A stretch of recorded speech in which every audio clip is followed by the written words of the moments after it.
Let's dive into this situation with JD Vance and his late night Twitter meltdown. It's pretty wild, especially considering how he went after Jon Favreau by making a blatantly false claim. Right, and if I recall correctly, Vance mocked a deported Maryland father by claiming he was a convicted MS-13 gang member, right? Exactly, but here's the kicker. He made that claim about a father who was actually deported and has a 5-year-old child with a disability waiting for him. He basically said the man had no legal right to stay in the U.S., and he really dismissed the real human cost behind the deportation. Mm-hmm. Wow, that's pretty harsh. So how did the facts come into play after he tweeted all that? Well, it turns out that journalist Kyle Cheney stepped in and debunked Vance's claims. The court documents showed no mention of any MS-13 conviction. In reality, the deported man, Mr. Garcia, had been cleared of any gang association back in 2019 after presenting strong evidence to an immigration judge. Right. Interesting. It's like Vance was constructing a narrative out of thin air. Exactly. And the whole confusion sort of kicked off because Garcia was wrongly tagged as having gang ties, simply because he had a Chicago Bulls cap and a hoodie on. Even law enforcement recognized that the whole claim was, well, downright erroneous. So, let me get this straight. Vance pressed on with his misinformation even after the facts were laid bare. That's right. And here's where it gets even more cringeworthy. Vance attempted some damage control by editing his tweet to correct that he had mentioned the Biden administration instead of Trump's era. But guess what? Twitter's edit history preserved that initial blunder for everyone to see, making it even worse for him. Mm-hmm. Oof, that must have been like watching a train wreck in slow motion. The digital footprints are unforgiving, huh?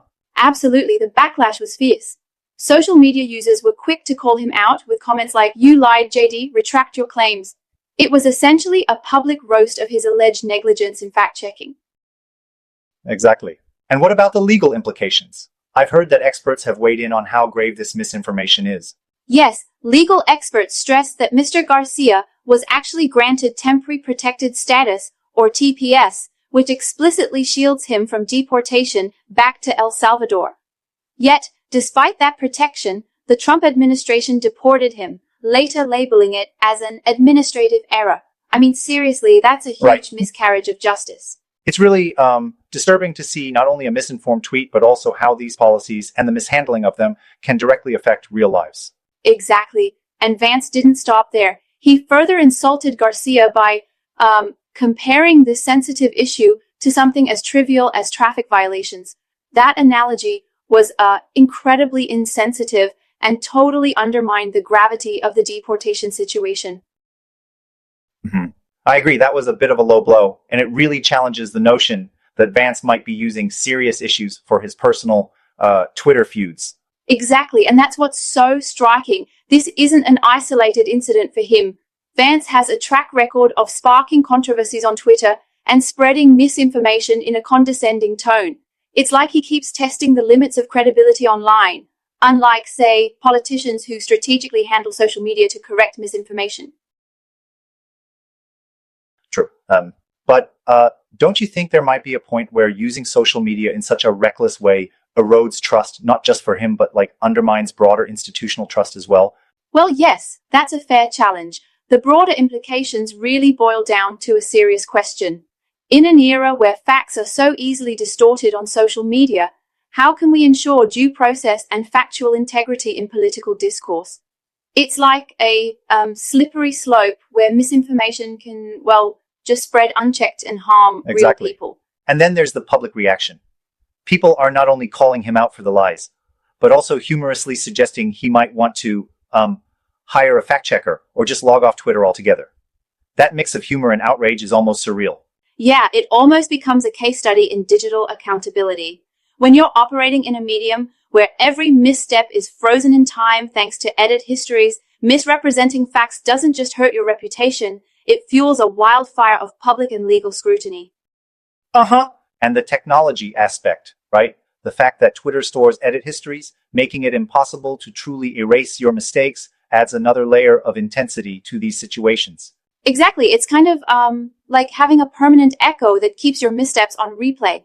It makes one wonder how digital permanence affects political accountability. Plus, it highlights the importance of really verifying facts before hitting tweet. Yep, that raises a big question about the role of fact-checking in modern communication. Should politicians, especially high-profile ones, have a duty to ensure their statements are backed by evidence? Absolutely. While everyone makes mistakes, repeatedly spreading misinformation without accountability, even if it's revised later, damages trust. It's like if you were trying to build credibility on sand instead of a solid foundation. Right. And considering the human cost in Garcia's case, being unjustly deported and now stuck in a dangerous situation in El Salvador, it's alarming to see such careless rhetoric from someone in a position of power. Yes, it underscores that these aren't just words. They have tangible, real-life consequences for individuals and families. It really puts into perspective the importance of responsible communication in political discourse. Mm-hmm. So, in wrapping this up, what do you think is the takeaway from all this? Well, to me, it's a powerful reminder that public figures need to exercise extreme caution on social media. Misinformation isn't a harmless mistake. It has serious legal and personal repercussions. And while humor from the public might offer momentary relief, it ultimately emphasizes the need for accountability and factual integrity in political communication. Right, definitely. It's a cautionary tale about the digital footprints we leave behind and how, even in the era of rapid edits, the truth eventually comes out.